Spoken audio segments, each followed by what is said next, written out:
Hi, Mystery Recapped here. Today I'm going to explain a sci-fi thriller movie called 12 Monkeys. Spoilers ahead. Watch out and take care.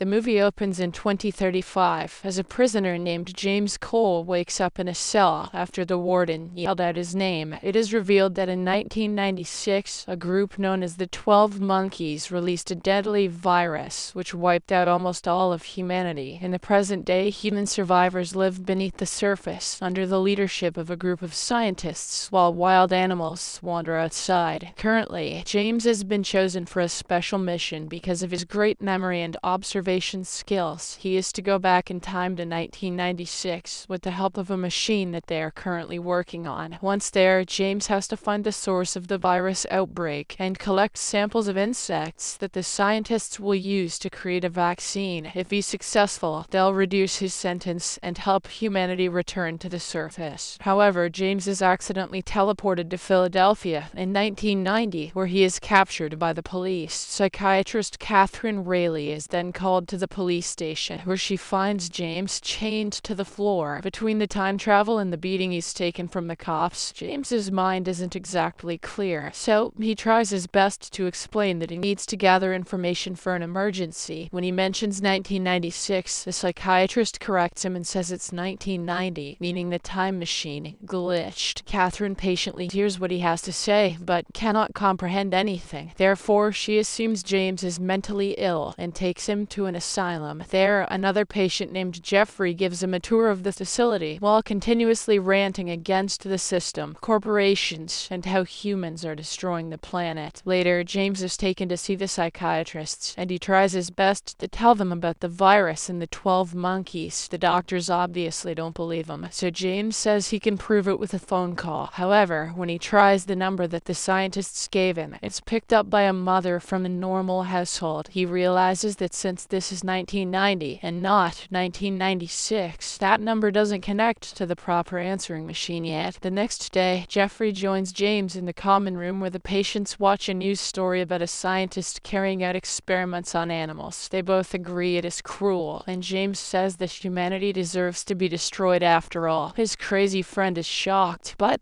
absolutely loves the idea. Later, Jeffrey shows up with a key that he stole from a guard and puts it in James's hand. He then starts yelling and breaking things to create a distraction, inspiring other patients to act out as well. James, who's under the effect of various medicines, barely makes it to the door. He opens it to leave the main area. Unfortunately, the medicines have made him very sloppy, and he accidentally triggers an alarm. This prompts the guards to immediately come and capture James. He is then tied up in an isolated cell with no exits as a punishment. In the meantime, Catherine explains to other doctors that she has a strange feeling about James. She feels like she knows the guy and has seen him somewhere. Their talk is interrupted by a guard. He takes them to the isolated room. To their surprise, James has completely disappeared, which is impossible because the room has no exits except the locked door. On the other hand, James suddenly wakes up alone in a room back in 2035. He is soon taken to the scientists,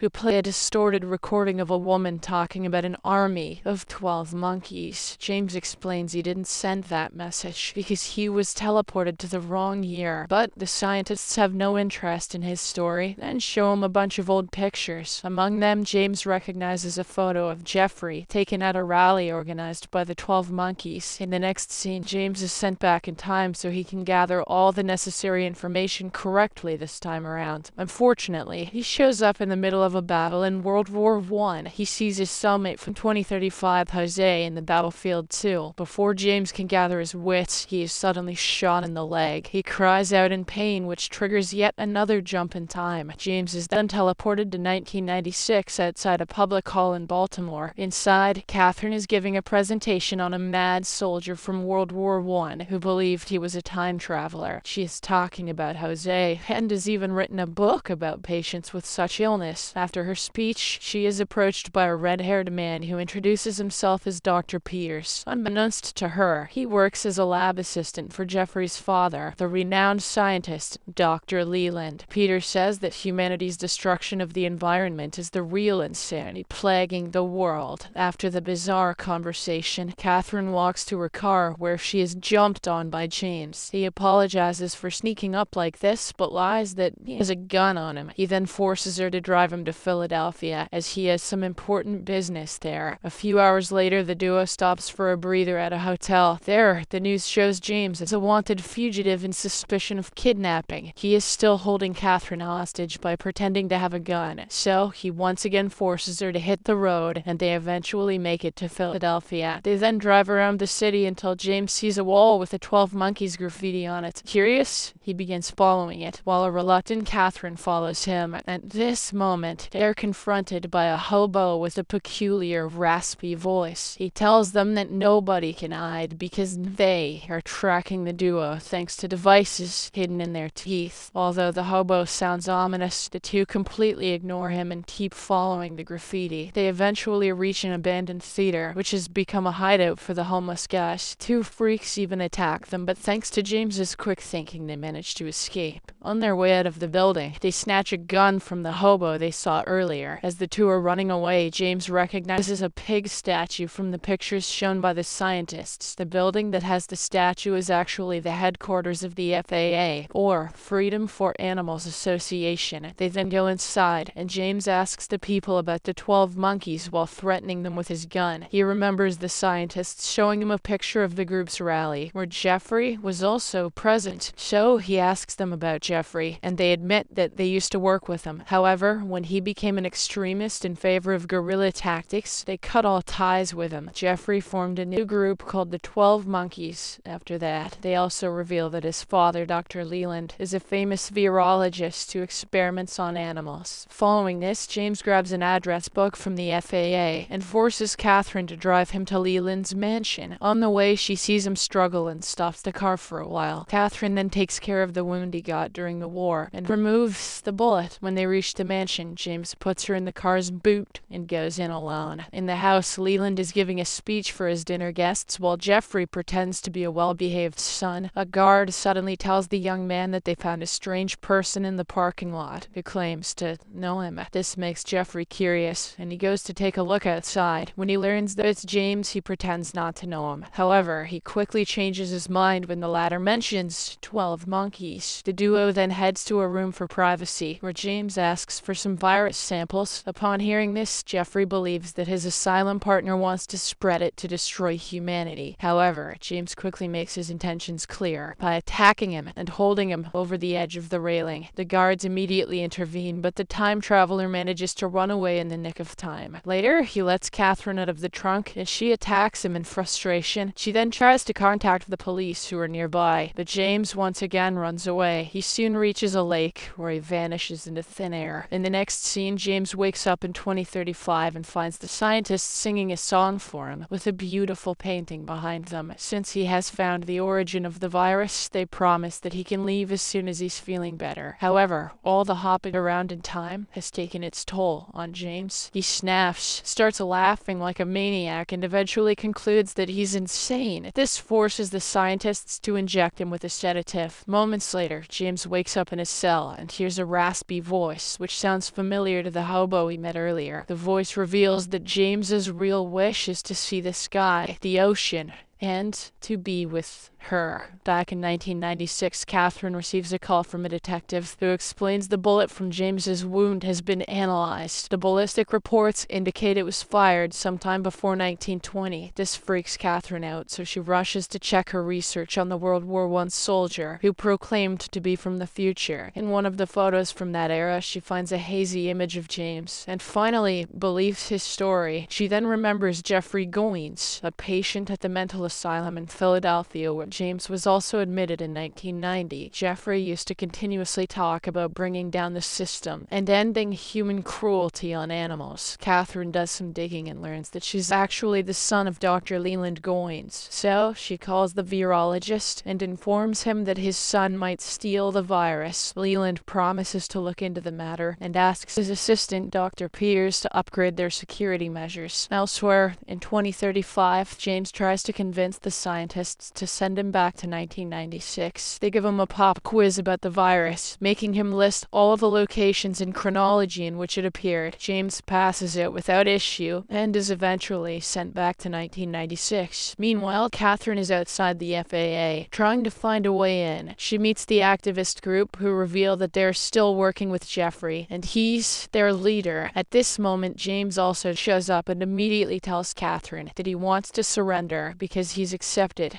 He's crazy. Catherine then drags him away to a hotel where she pays for only a few hours lodging. This makes the receptionist assume she's a call girl, so he discreetly calls the neighborhood pimp. In the room, Catherine tries to convince James that he is not crazy. However, his mind is tired from all the time mopping, and he simply wants to have a normal life with her. Just as the two hug, the neighborhood Pam suddenly bursts into the room. He accuses her of working in his territory. For a project's best goes, and grabs her by the hair. This enrages James so much that he attacks the guy and forcibly locks him in the bathroom. He then suddenly remembers what the raspy-voiced hobo had told him earlier. James connects the dots and realizes there is a tracker placed in his teeth, and the scientists are tracking his movement using it. Hence, he goes to the bathroom and removes all his teeth by violently punching them.